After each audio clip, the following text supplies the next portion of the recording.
Good day, learners! Welcome to the world of media and information. My name is Sir Brex. Let's think wisely, create smartly, and share information responsibly. This is Senior High School's Media and Information Literacy.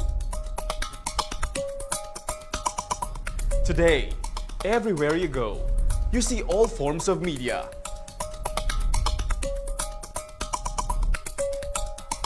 From the moment you wake up, you see different images and messages being relayed to you. From the films that you watch, to the books that you read, even the photos, videos, and stories that you browse before you sleep continue to dominate people's lives around the world. This is more evident to Filipinos. In fact, in the recent report of the online creative agency We Are Social and the social media management platform Hootsuite, it shows that Filipinos spend the most time online, especially on social media worldwide. Along with our constant reliance on social media comes the risk of misinformation and disinformation. That is where the need for media and information literacy comes in. So what are you waiting for? Get your hashtag MOTD and get ready to think, create, and share. To get you started on this learning journey, you have to learn first the basic components of media and information literacy. In this lesson, we will discuss why is communication essential to you and to your community, and how media and information influence communication. For your first activity, get a piece of paper and a pen. I want you to make a concept map on media, information, and communication. Draw 3 big circles. Write the word media inside the first circle, information in the second, and communication in the third. I will give you 5 seconds for each circle to think of the words that you can associate with media, information, and communication. Write those words outside each circle. Are you ready? I guess so. Your 5 seconds starts now.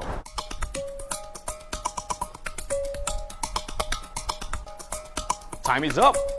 Good job. Now it's time to write the words related to information. Your 5 seconds starts now.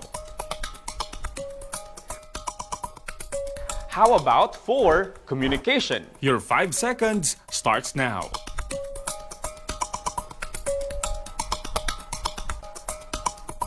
The time is up. What are the words that you have come up with? Let's check. Let's start with the media. If you wrote channels, television, radio, newspaper, cell phone, and social media, your answers are right. Because media are communication outlets or tools that are used to store and deliver information, so as the words that you have listed.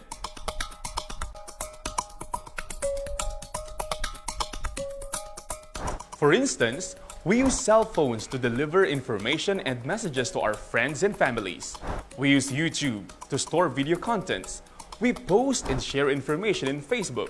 And we have television and radio to disseminate information to a larger number of groups. Next, let's check your concept map for information. If you wrote knowledge, ideas, facts, opinions, and messages, your words are correct. Because information is defined as knowledge or facts learned about a certain subject, situation, or event.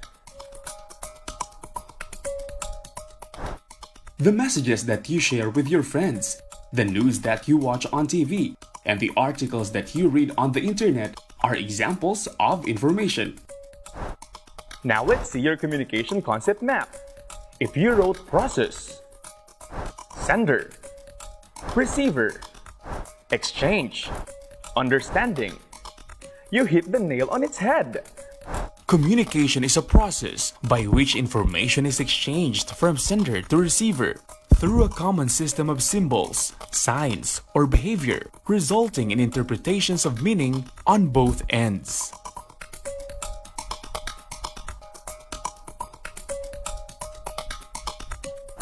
A communication process has 5 major elements: the sender, the receiver, the message, the channel, and the feedback.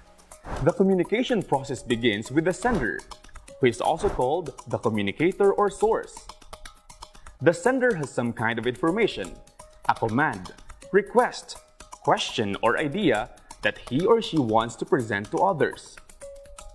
For that message to be received, the sender must first encode the message in a form that can be understood and then transmitted.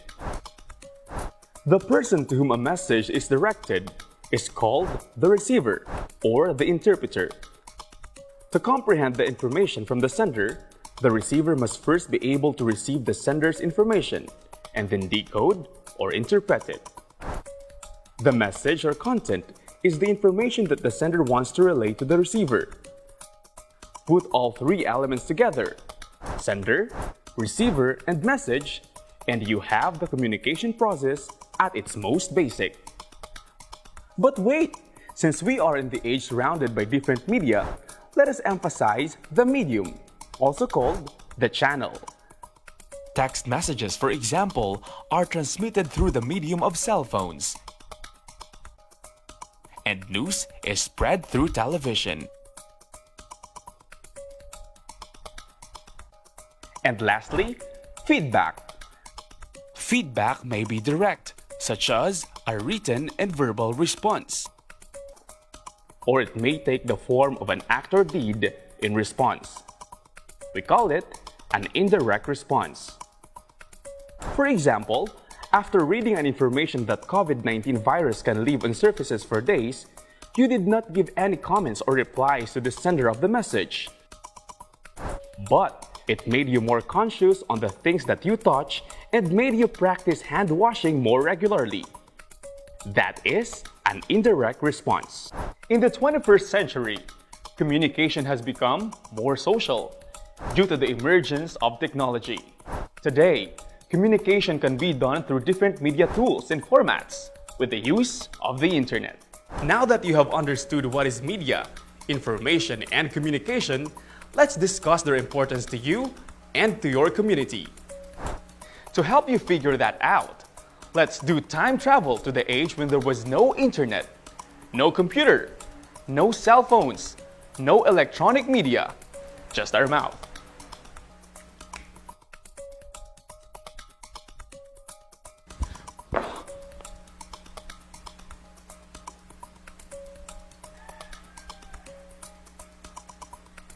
Hello?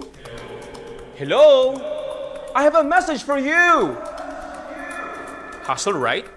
For most of human history, to send a message, a warning, or an announcement to someone or the community, you needed to physically deliver it.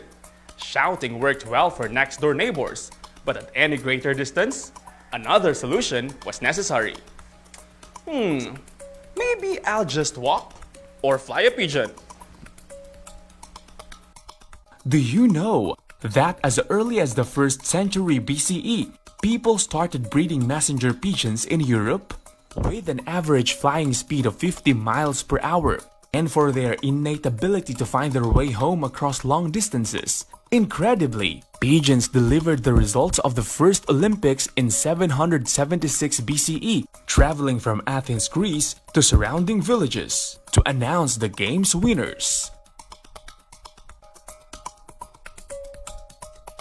Fast forward to today. Due to the advancement of technology, people can now communicate and disseminate information at a faster pace, anytime and anywhere with the use of different media such as radio, television, cell phones, and emails.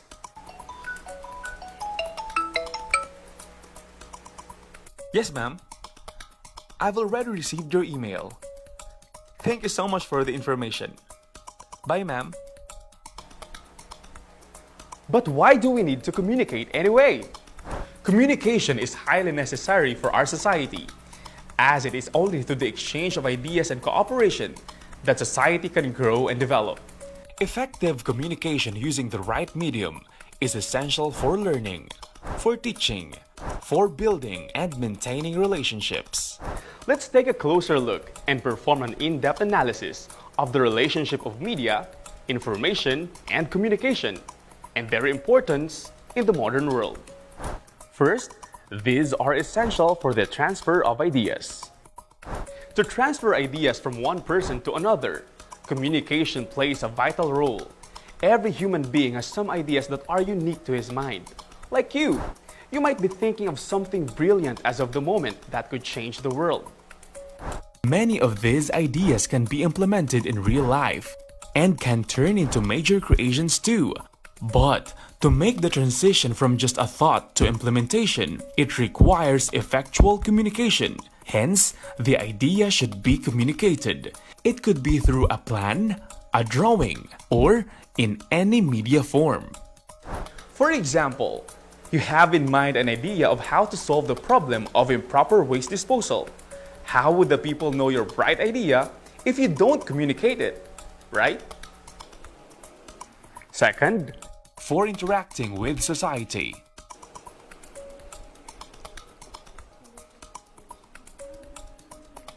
They say, no man is an island. We must have harmonious interactions with our surroundings and the people around us. Hey Ma'am Andrea, what's up? Hello, Sir Brex. Look at this. Whenever we talk to someone, we unknowingly or knowingly react to his or her questions, actions, or comments. This is communication. Healthy communication is essential for a healthy society. Third, for education.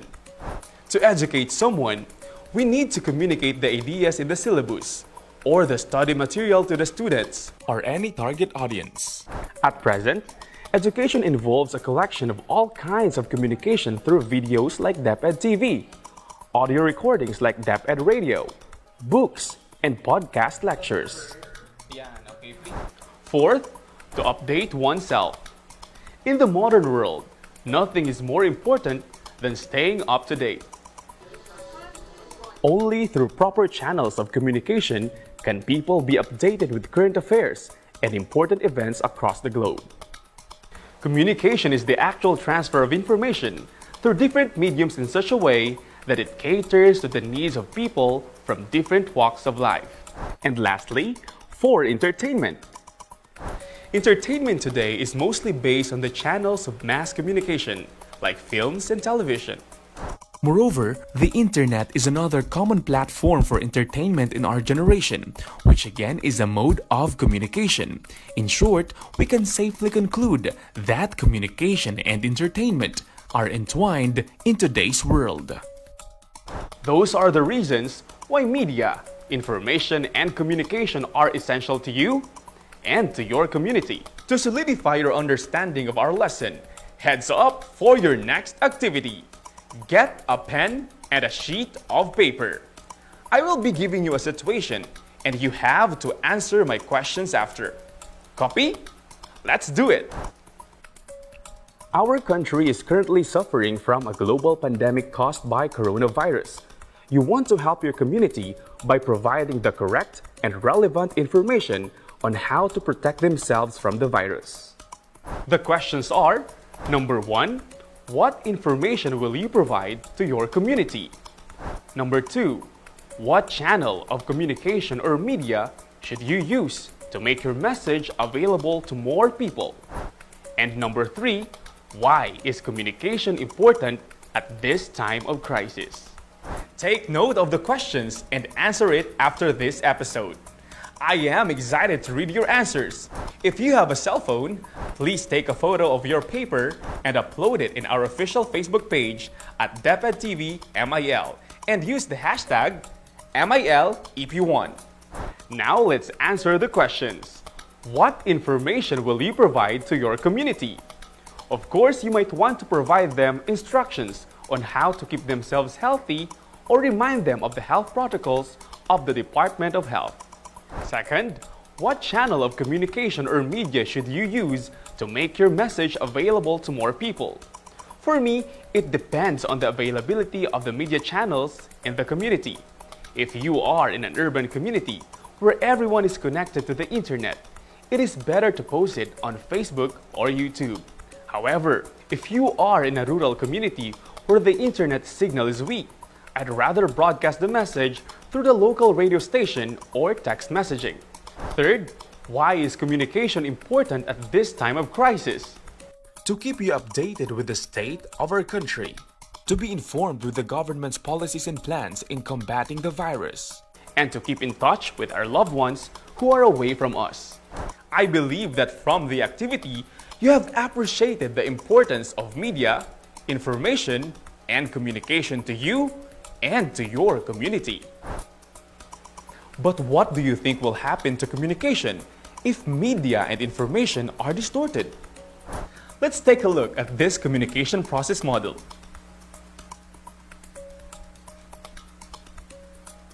This model implies that media and information are important components of the communication process.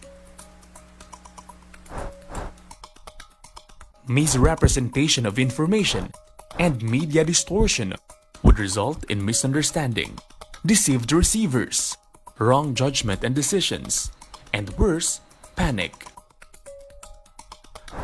For example, in Cebu City earlier this year, purveyors of fake information were arrested after spreading false information regarding the surge of COVID-19 cases in their place.